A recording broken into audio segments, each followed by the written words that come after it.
솔직히 난 지금의 헬조선 상황이 그렇게 나쁘다고 생각하지 않는다.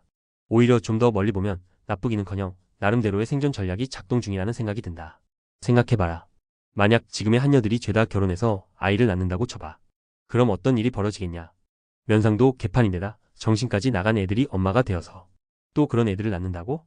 그건 진짜 인류 차원에서 재앙이다. 단순히 얼굴이 못생겼다 하면 성형이라도 시켜보겠는데 머리까지 나가 있어서 페미니즘을 정체성으로 삼고 산다고? 이건 진짜 답이 없다. 그런데 기막힌 반전이 생긴 거다. 한남들이 국제 결혼이라는 해답지를 찾은 거다. 그것도 동유럽이든 동남아든 일본이든 어쨌든 상대적으로 어리고 이쁘고 밝은 여자들과 결혼을 하더라. 이게 헬조선 입장에서는 엄청난 축복이다. 왜냐하면 일단 젊은 여자들이 아이를 낳으니까 고령 임신으로 인한 장애와 출산율이 뚝 떨어지고 최소한 애들 얼굴이라도 이쁘게 나온다. 더 심각한 건 30대 중후반 이상 여자의 경우. 실제로는 3명 중 1명이 기형아를 낳는다는 통계가 있을 정도다. 그 사회적 비용은 상상을 초월한다. 누가 그걸 감당하냐? 나라냐 남편이냐 국민이냐?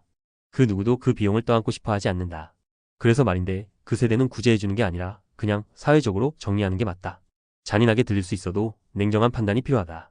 여기서 더 놀라운 건 뭐냐면 그 외국에서 오는 여자들조차 자국에서는 상위권 미모란 말이지. 그러니까 결국 한국 남자들이 그 국가에서 상위권 외모의 여자를 데려오고 그 여자가 아이를 낳으면 결과적으로 한국인의 외모가 국제적이고 이국적인 형태로 개량되는 셈이다. 외모만 개량되냐? 아니다. 성격도 밝고 아이 낳을 준비가 되어 있는 여자들이 들어오니까 가정의 안정성도 올라간다. 한국 여자들이 상향혼을 꿈꾸고 스스로를 지나치게 고평가하는 동안 현실은 달라졌고 이제 그 자정작용이 서서히 일어나고 있는 거다. 결국 경쟁 상대인 외국 여자들에 맞춰서 자존심을 꺾거나 아니면 도태되는 수밖에 없다. 그런데 그 도태된 대상이 누구냐면 바로 지금의 30대 중후반 40대 초반 여자들이다. 그 나이대가 지금 통째로 도태되고 있다. 그리고 그걸 아무도 막지 못한다. 아니 애초에 사회가 막을 생각도 없다. 그들을 위한 정책도 없고 위로도 없다. 왜냐면 사회는 현실적으로 돌아가기 때문이다. 이제는 살아남는 자만 살아남는 시대다. 한남들이 그동안 너무 막기만 했다. 그런데 이제는 아니란 말이지. 남자들도 자식 보고 싶은 본능이 있다. 생식 본능은 생물학적으로 가장 본질적인 충동이다. 그걸 충족시키기 위해 답을 찾기 시작했고 그게 바로 국제결혼이라는 해답이었다. 물론 지금 한남들 다수는 여전히 혼란스럽고 그로기 상태다. 어디서부터 어떻게 다시 시작해야 할지 모른다. 하지만 중요한 건 방향을 잡았다는 거다. 그리고 그 방향은 점점 뚜렷해지고 있다. 반면 한국 여자들은 국제결혼이라는 대안이 없다. 자신보다 조건 좋은 남자만 만나고 싶은데 그런 남자들은 이미 다 빠져나가고 있다. 그러니까 결국 욕심을 줄일 수밖에 없다.